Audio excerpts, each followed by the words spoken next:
First of all, welcome to all of you guys. I hope you had a good dinner conversation. I know some of you were concerned that we were missing some people, but actually, you may have not noticed, but this table was full of dinner guests. We have Plotinus, and Plato, and Aristotle, and Spinoza's in the corner. Actually, in the mix-up this morning or this afternoon during the fire, they started to get set up for us over here today. So they set up with a little bigger group, and then they just left the setup. So we have everybody that's supposed to be here, but this is our dead philosophers.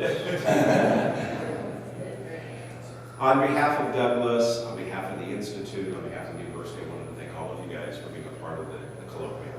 It's been a very rich, very productive couple of days, and I hope the conversations you enjoyed, as well as making a whole lot of new friends as well.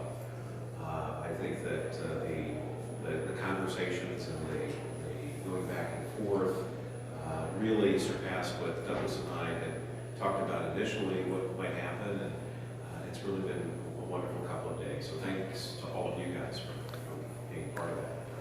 I'd particularly like to thank Grant Osborne, our operations coordinator, and Nick Ochoa, our research assistant, for all of the work that they've done behind the scenes. It's been really visible, but you certainly reap the benefits from their hard work. So a big round of applause for Grant.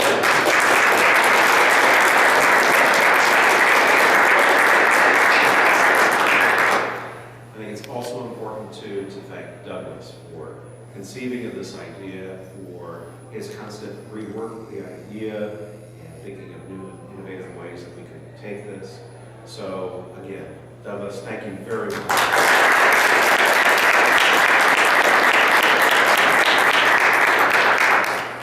It's now my pleasure to introduce Brad Gregory. For those that don't know Brad, of course everybody does know Brad at home, our director for the Institute, and Brad's going to say a few words for the context, and then we'll go ahead with our program this evening. So, Brad, also your report. As usual, Don has said everything really that needs to be said, and said it more eloquently than I could say. So, thanks, Don, for that. I just want to reiterate what Don said about everyone, and it's too bad we only have a faithful remnant here, the rump, as it were, and not everyone participated over the last 2.5 days to make this this mini conference, as Don kept insisting on calling it. And when I will confess, last fall when Don told me what Douglas was proposing for this Templeton event, and of course this is the first one. This is the first Templeton Colloquium. John's going to be in a few weeks.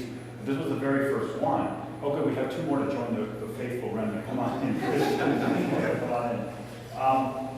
When he told me what Douglas was proposing, I thought this is supposed to be manageable. It's supposed to be contained, and it was going to be 8 sessions and all of these things. And so I thought, well, okay, this is, I guess, what we really are in for here. But now that we're at the end of it, I think everyone who's taking part in agrees it's been a tremendous success and just gone so very well.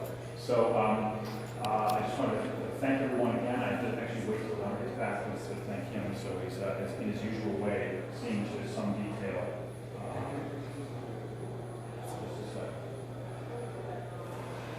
That was no time, Don, because what I really wanted to do is make sure that in addition to Nick and Grant and Carolyn, who's here at Essentia, that we really thank Don Saludo. Without him, this event would not happen.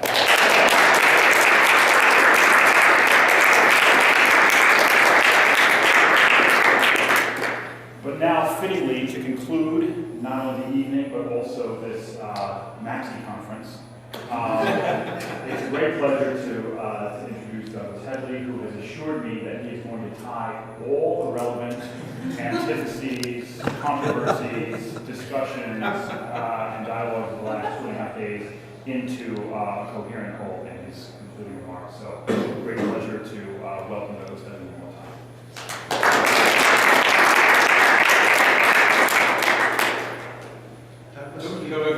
You can either be at the table, wherever you're most comfortable.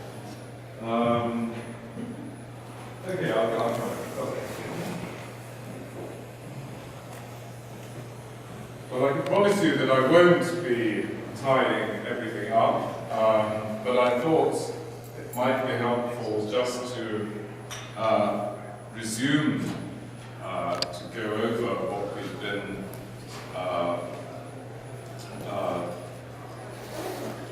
thinking about and talking about in the last few days.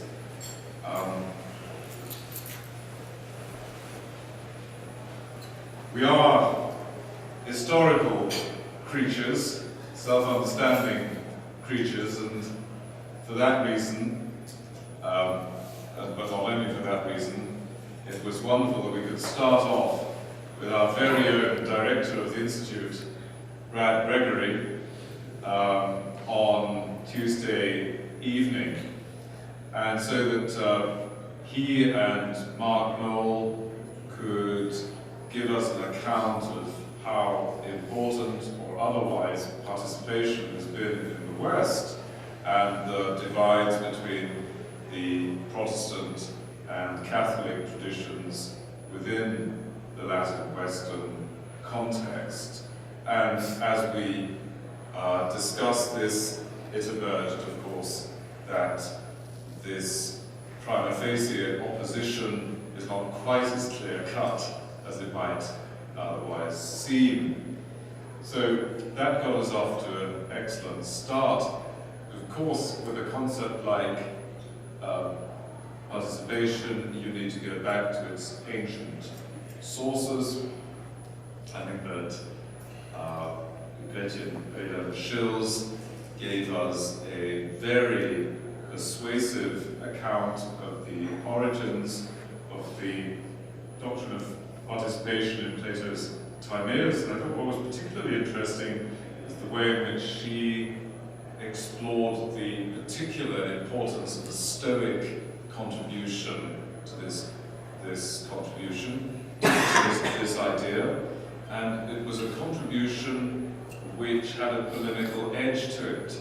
So the Stoics were employing the concept of participation in a way that was rejecting the transcendent component among the Platonists. So it was particularly excellent to have Professor Stephen Clark stand up and give us a defense of the transcendence on the spot from the Platonic, Neoplatonic perspective, and to assure us that a Platonist is not talking about some airy-fairy yonder, but ultimate reality in its concrete vibrancy. Later that morning, we had Stephen Gersh taking the Neoplatonic line from Proclus and his systematization of the Neoplatonic notion of participation in the elements of theology, the way that this was developed in the early medieval tradition. And if you remember, Professor Gersh took a Western-Eastern exponent of this in John Scott, Eric Kujina in the West, and Palamas in the East. Richard Cross was able to take us in a very finely attuned and detailed account of the later medieval period, giving us an interpretation of Aquinas, Scotus, and Occam, and coming to the rather puzzling and surprising conclusion that there was ultimately no difference between their positions, or at least if there was a difference, it was sort of merely semantic kind. So that was a very rich and important contribution. From the nitty-gritty of medieval metaphysics, we went on to the sublime beauties of medieval poetry, and I was very grateful that we could have Christian Merves and Vittorio Montemaggi giving us stunning accounts of the way in which Dante conceives theology in a poetic form as itself a form of prayer, which is linked to the process of the transformation urged us to think of Dante as trying to rescue us.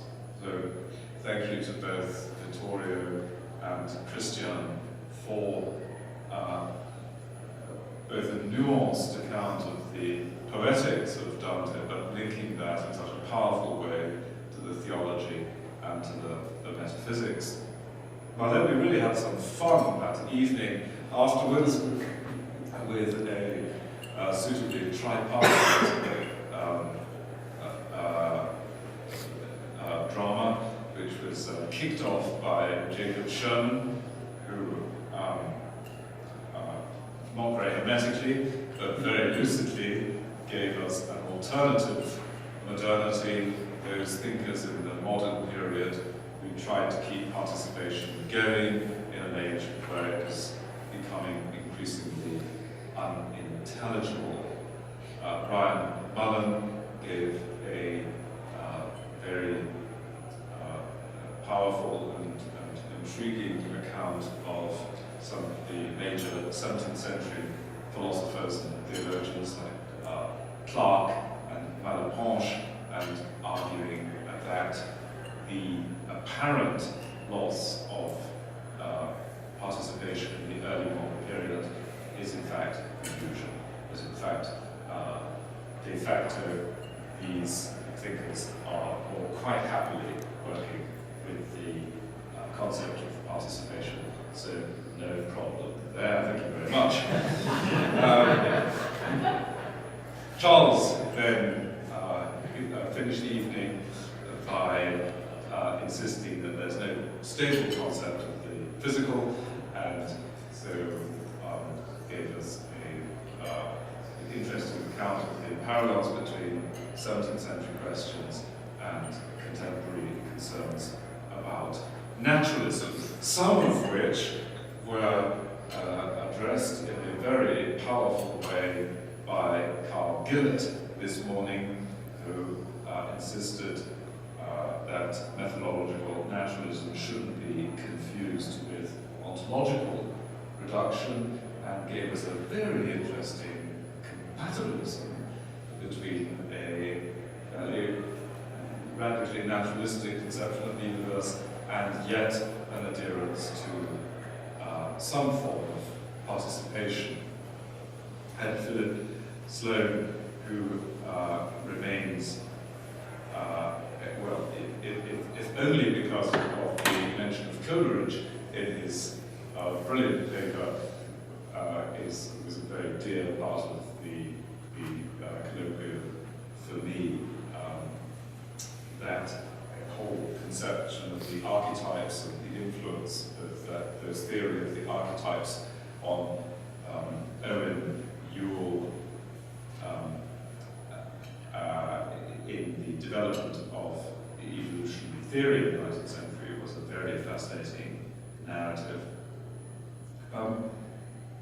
Later this morning, of course, we had an intriguing and indeed passionate exchange between two of the home team, Professor Cyril and Regan, who gave us a somewhat Schellingian account of participation, reminding us the extent to which participation in the modern period has often been a preserve of the aesthetic realm, and he reminded us of Schelling's famous claim in 1800 that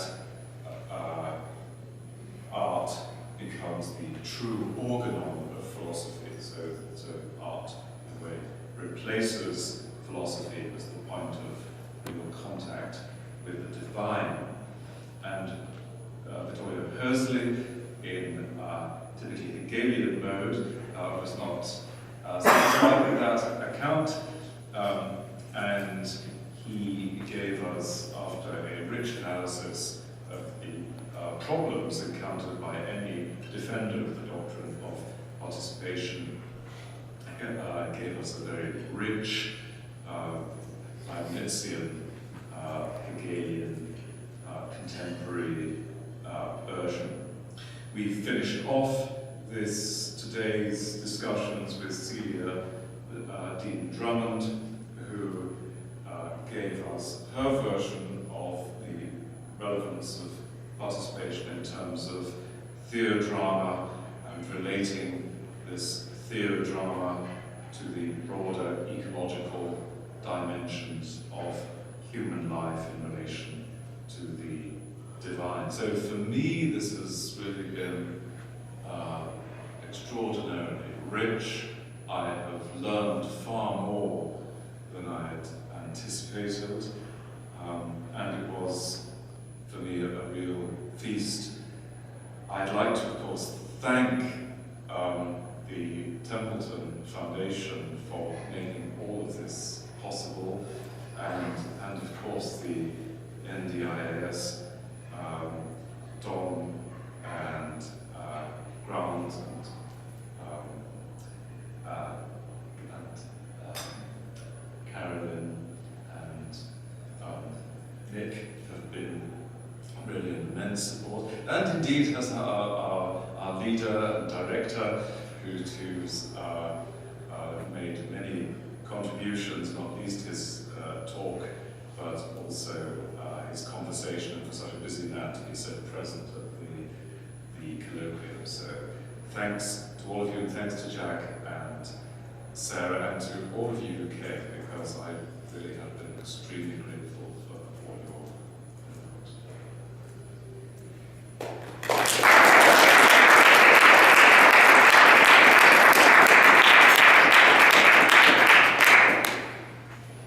Now I'm going to put you to work.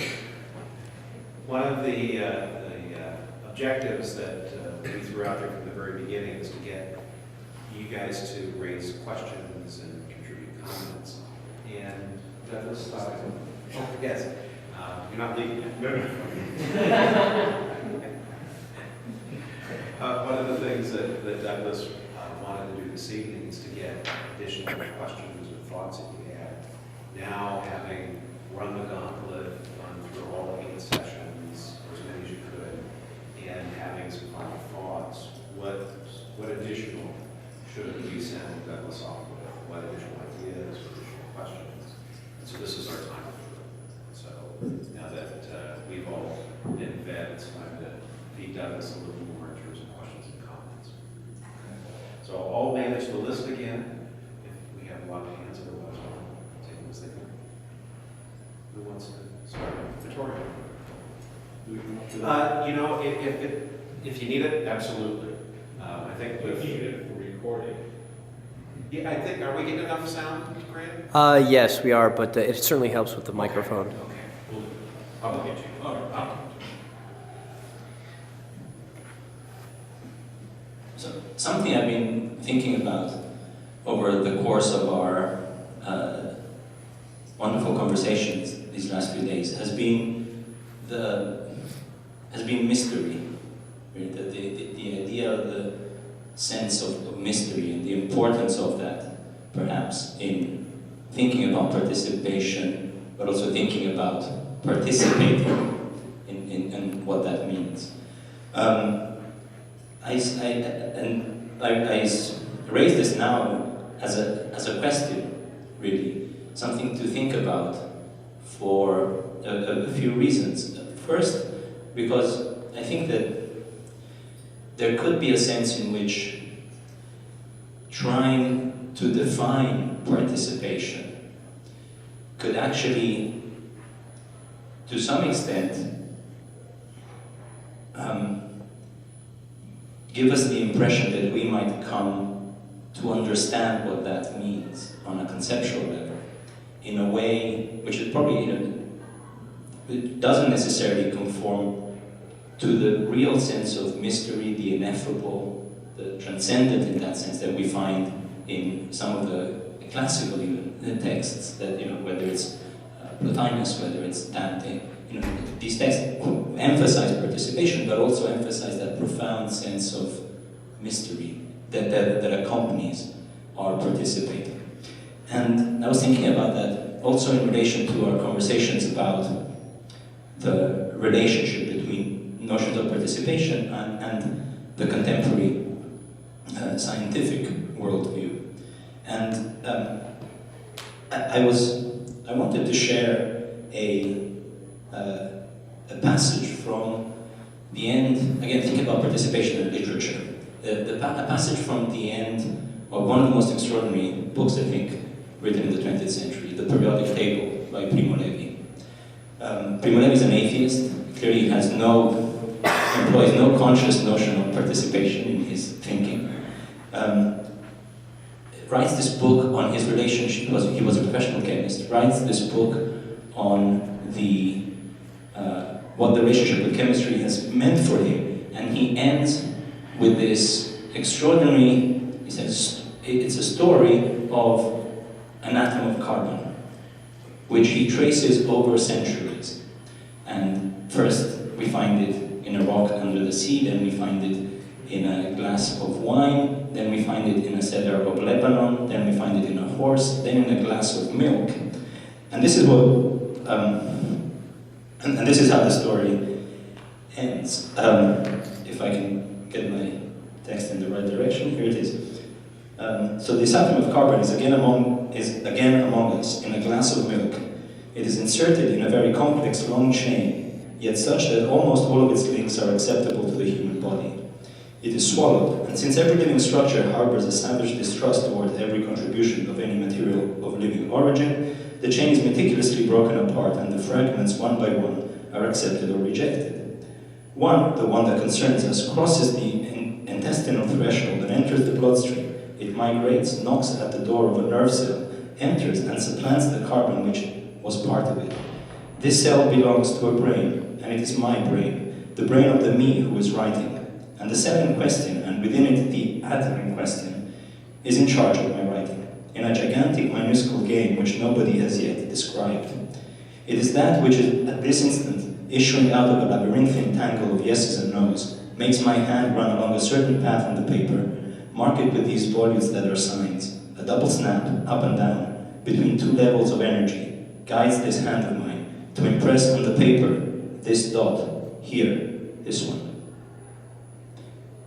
And for me, such a passage truly invites us to participate and to wonder in mystery at the interconnectedness of the whole of the cosmos. And one of the a question I'd like to raise after a wonderful conversation is to what extent is a text such as this capable of really contributing to our understanding of participation by inviting us to wonder at the fact that we do participate in a wondrous cosmos that we cannot fully comprehend. And it's a question. I don't have an answer to this. Of course, we are far from explicit metaphysical and theological accounts of participation, but I wonder whether there's something that this kind of text can get us to in a way that is deeper than certain metaphysical theological accounts. Or perhaps just offer us possibilities of seeing connections between a scientific understanding of the world that if it's animated by wonder in this way, perhaps there is a fruitful conversation between that kind of understanding of the world and metaphysical understandings of participation.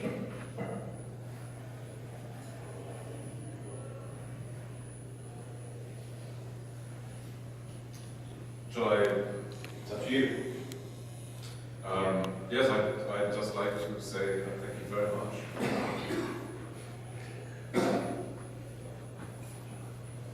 No? Yes, I'm going to take just a little bit different direction, that I think in terms of some issues that I think we needed, that would have been useful to consider, that I never heard us quite talk about. And this is the importance of the development of empiricism from Locke onward in the reduction of the whole notion of participation. I did a very quick, and there's all sorts of assumptions, I did a Google Ngram search on the term participation from 1700 to 1900. And what was really interesting was to see how a steep decline from 1700 down to 1800 in the occurrence of that term. And I think a lot of it would have had to do with the dominance, particularly in that period, of Locke and the consequences of Locke, and particularly Coleridge is reacting not so much to Locke, but to Hartley. But the notion of how the mind works, what it is possible to know in the world, becomes, to what extent can participation be even conceptualized then? So we get the reaction, like Kant is really reacting against that, and that opens up, breaks open a whole new set of questions, we might say. But I just didn't ever hear anyone quite talking about the importance of that epistemological shift that really, in some important ways, begins with Locke and really eviscerating any possibility of talking about the classical notions of participation. Yes, I mean, Locke, of course, is an interesting figure because, like many of the great philosophers, when you actually look at him or read him, there's much more that doesn't fit in with the classical empiricist mode than certainly a figure like Hobbes. I mean, I think if you compare Locke with Hobbes, then Locke, well, his proximity to the Cambridge Platonists is rather striking, and his emphasis on our capacity for knowledge of moral truths, his emphasis on rights, all this side of Locke that his theism, I mean, is clearly so much of Locke is taken up with biblical commentary. So I suppose it's the Lockean legacy rather than Lockean. Exactly, and after all, the whole doctrine of nominal and real essences, and he's, in many ways, Locke is quite a skeptic in many respects, and not at all a confident empiricist. It's almost like a reluctant empiricism. But yes, I think as a general influence, that's obviously the case. And your point about the Google search is very, very interesting. If I could maybe just make a point also in relation to Vittorio's comment, I think that one of the points about the idea of participation, I mean, if it is a philosophically coherent notion, is that it will generate a sense of wonder and thankfulness, which certain other metaphysical structures will not generate in quite the same way. So I think this relates to the question of the dominance of a certain empiricist tradition. Right, it's just one little addition, because it's the combination of that with something like, I mean, Locke gets put together by the French particularly, right, with Newton, so that those two, that combination seems to be, is in some ways deadly to some conceptions of what you might think of as their participation in a realm beyond sense in some respect.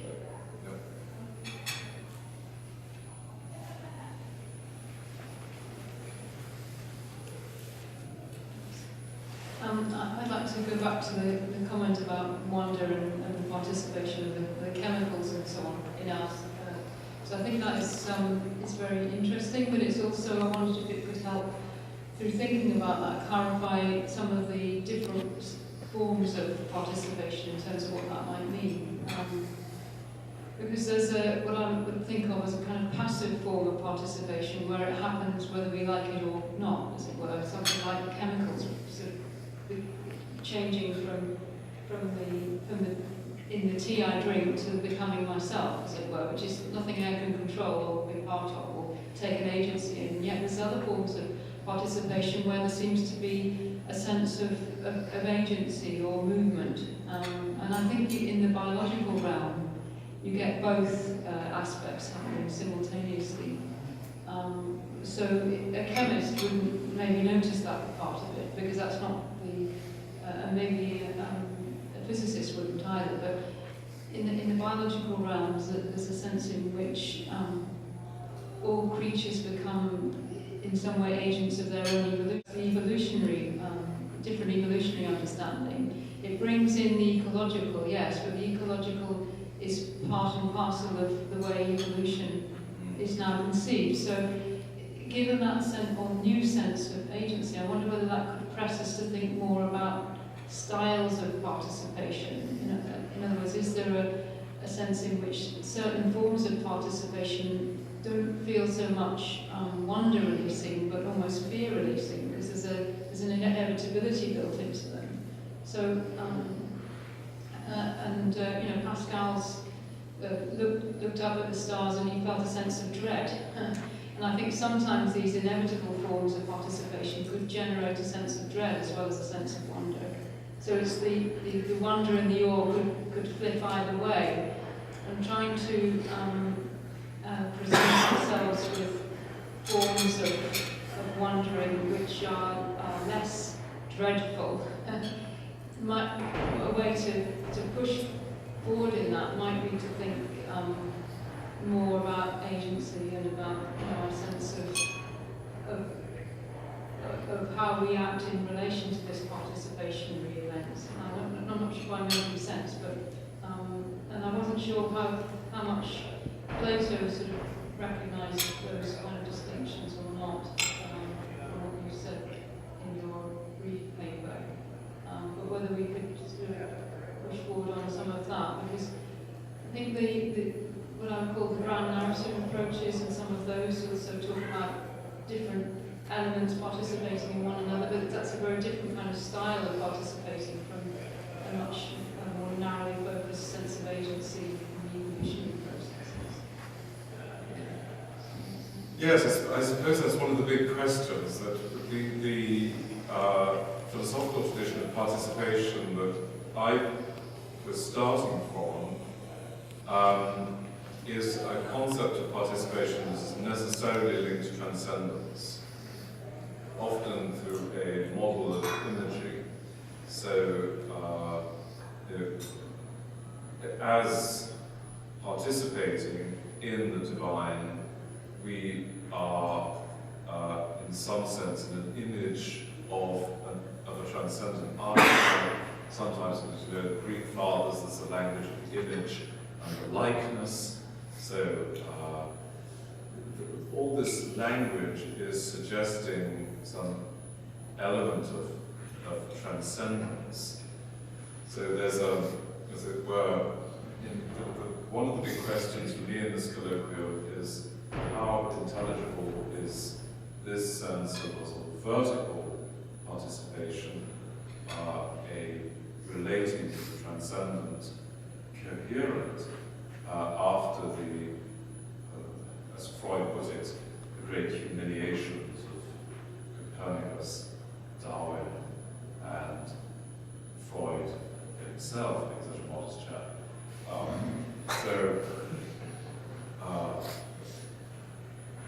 What did you mean by dread in this context?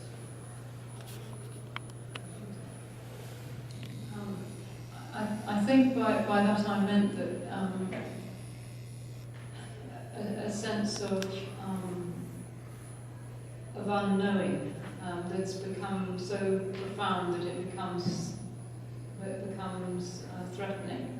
So in other words, the mystical experience, which is also referred to through the sense of wonder, can be uplifting, but also it can bring this sense of dread. And I just wonder whether that ambiguity in participation, as I understand it, could be teased out. So I'm well aware that the theological and the view of the participation, as I would understand it theologically, would be in reference to the transcendent.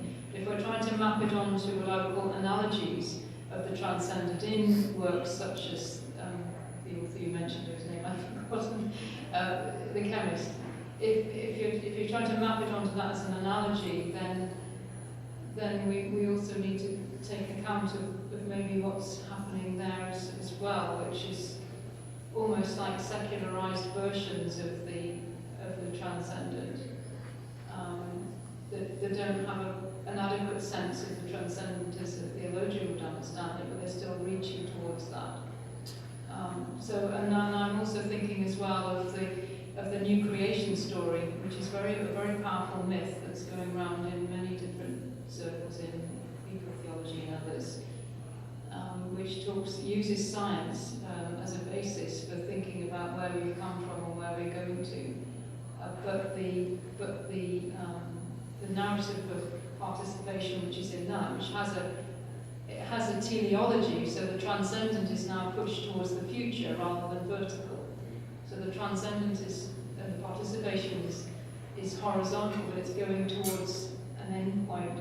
And that again has this feeling of inevitability, which for some is liberating, but for others can seem quite threatening. It sounds frankly utopian Yeah. to me. Are you thinking about transhumanism? No, not that transhuman. No, the new creation story isn't transhumanist by any means, but it's one that has started to dominate. So I don't agree with it. It's probably obvious, but it started to dominate some of the discussions around ecology and theology and those kinds of things, and takes inspiration from authors such as Teilhard de Chardin and others. I see. Yes. So it's the other point. So it's not the transhumanism, if you mean the kind of transhumanism of Nick Bostrom, is about a disincarnation. This is not a disincarnation. Yeah. I suppose what I was. This is a topic that has come up sometimes implicitly, if not explicitly, which is where the Promethean dimension of the modern period, and one difference, I suppose, very crudely put, between many ancient and medieval views of human life and the, say, more Promethean dimension since the scientific revolution, is the emphasis on certain limits. So, I mean, that's probably one reason why for many thinkers the language of participation is unattractive, because it seems to take the human beings out of the central position. So, but there again, there are theological issues here. There are, of course, theological traditions which are very optimistic in their view of human nature, the Pelagian tradition, and then, of course, others, the more Augustinian traditions, which are much more pessimistic about human nature.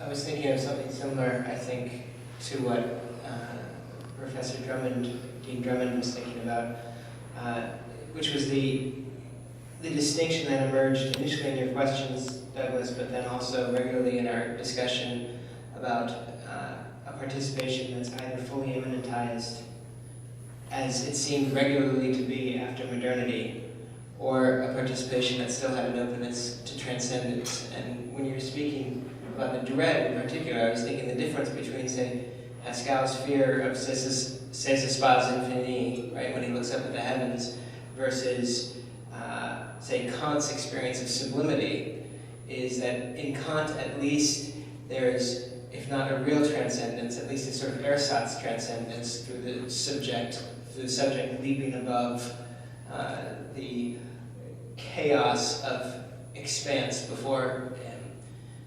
And that this seems to be a distinction that emerged in our discussions regularly over the last couple of days between a participation that genuinely has a skylight, at least, versus a world in which the roof's fully on the house and you don't get beyond that. I feel as if I was never quite sure whether we're using the language of participation properly when we apply it to these immanentized views, or whether what we have is actually the form of participation without maybe the substance of it. We make a gesture of participation. And if that's the case, this is just a sort of speculative thought I had over the last couple of days, but it's the last night we just ate, so I'll share it. If that's the case, then maybe the fact that we make these participatory gestures, even in the absence of a metaphysical framework, says something very, very deep about ourselves. that anthropologically, or through a kind of philosophical anthropology, we have a tendency towards realizing the structures of participation that actually constitute us. And that even when the roof is fully on, we have to make those gestures, which would seem to tell us something beyond just an account of the world, but also an account of how we behave, and maybe an account of who we are in a kind of Augustinian fashion. It's just a thought I had at the end of this. I mean, if I just throw out this very crude thought, just in terms of the history of philosophy, I mean, part of the language of participation actually comes out of a specifically philosophical debate. And this is the position of the Platonists trying to hold a middle ground between the pure immanentism of the Stoics and the pure transcendence of the Aristotelians. So between a God that is just absolutely remote and a God which is entirely identified with the cosmos. And so I think one of the origins of the notion of participation as we've inherited it in the West lies in this attempt to find a middle way between an absolutely radical transcendence, but one which is completely disconnected from the sublunary realm, the actual cosmos that we inhabit, and another which is identifying the divine with the cosmos.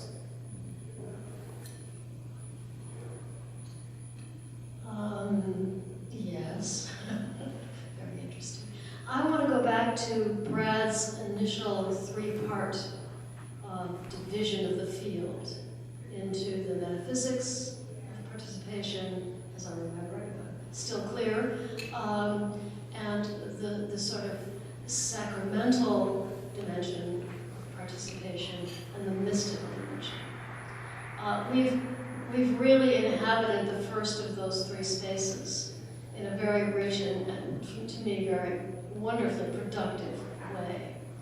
But I have two wonders for our future conferences, which I feel we should hold frequently. Whether we should be thinking also about the pressure exerted on those two other domains by the recession of participation in the periods that we're looking at. And I don't even know what that would look like. I'm just proposing this as something to be thought about. Let me just fill in a very sketchy way what I would be curious about in that respect. First of all, I have a sense that the dangers of participation and the ways in which we, even when we're speaking in a kind of ironic way about participation in various forms, we skirt the dangers sometimes of participation, as for instance in a kind of hubris, or in the case of mysticism in a kind of antinomian dimension, or in the case of sacramental theology actually in a kind of clericalism. These are the pressure points of participation, and the way in which participation has the very concept has raised serious anxiety in all the different paradigms that it's occurred in. This is intriguing me at the moment. And just to put, I mean, this is spacey because I'm tired, I'm sorry to be so spacey, but just to open up some kind of conversation about what this, for instance, this rise of empiricism, the way in which it seems to me that that stranded sacramental theology in a very profound way, that all of these three domains were talking to one another, even as the metaphysics was getting worked out or not. And so there's this kind of impact of the recession of participation on sacramental theology. And then, of course, in relation to mysticism, which is in many ways the ringer or the most problematic of those three areas, and yet the one to which we often in common conversation revert, as Brad did in looking for the examples of medieval mystics, when we're discussing participation. It seems to me that there's now a kind of move in modernity, whatever that may be, to reground mysticism in empiricism. And I think we would all share profound problems with that.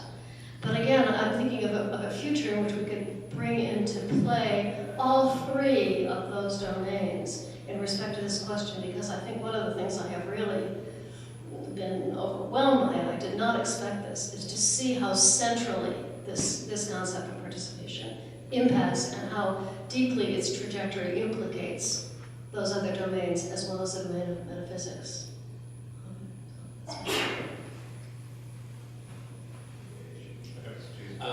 Yeah, I think you're absolutely right, because I was thinking about this, about the sacramental issue as well, because during like the 1500s, 1600s, and so on, within Protestant thought at least, you see the number of sacraments being debated, what counts as a sacrament, lessening certain things, and debating what's going on in the Eucharist.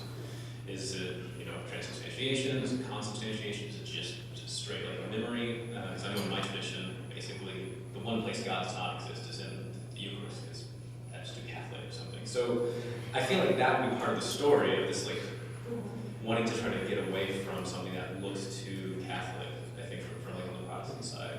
And that might maybe lead to the loss of language of participation, I don't know. But that, yeah. Second thought, though, and final thought I had, I would like to see a really clear definition of transcendence and immanence. Because as I'm constantly going through the theology textbooks throughout all the various different time periods, I cannot find, very rarely do I find a good, clear, definition of each of these terms. It's just kind of thrown out there, we just know what these things mean. And I feel like I can give good definitions for them, but I feel like most theologians will say, you're missing something, part of the story. So I would like to, I think that would be good as we're going forward. So do you want to throw out a Sure. So, immanence, I think, is just whatever account of omnipresence you're going to give. So that God is present through his knowledge and through his power, and maybe you might want to say substance, depending on your kind of divine nature. And then you can say from there, he's immanent in this sort of way, and then in moments of the sacraments, or moments where there's a mystical experience, you see the intensification of this presence. It's a special act of God that's happening in those instances. But that's just immanence. Transcendence, though, I would say, one element of transcendence is that God can exist without the universe. From there, I think we can make certain modal distinctions. God's a necessary being, everything else is a contingent being. God has all these perfections necessarily, we have these perfections contingently. And so I think this would be part of the story of transcendence. But I have a feeling, though, again, like my fellow theologians are going to say, you're missing something in the story of transcendence, but I don't know what that is.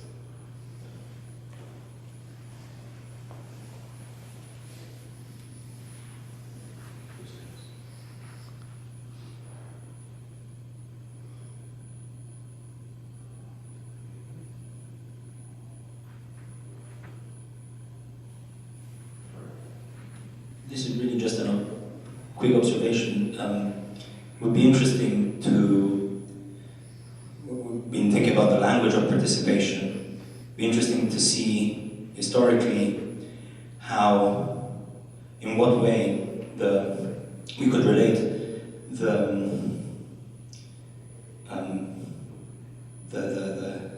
what's the English word for it?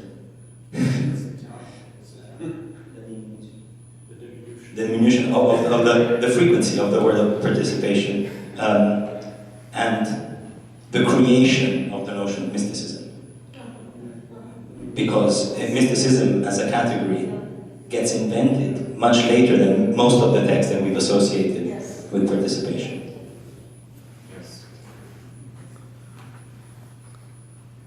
And not just mysticism, but actually imagination as well, which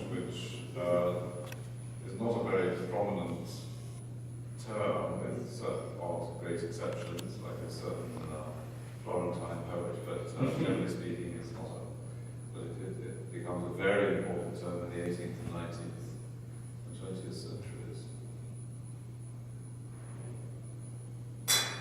Comments, thoughts, questions? Sarah, Jack? Any correction there? We do them all so far? Douglas, again, had the last word. Well, again, I'd like to thank everybody here for their contributions, for really helping me with this work in progress. So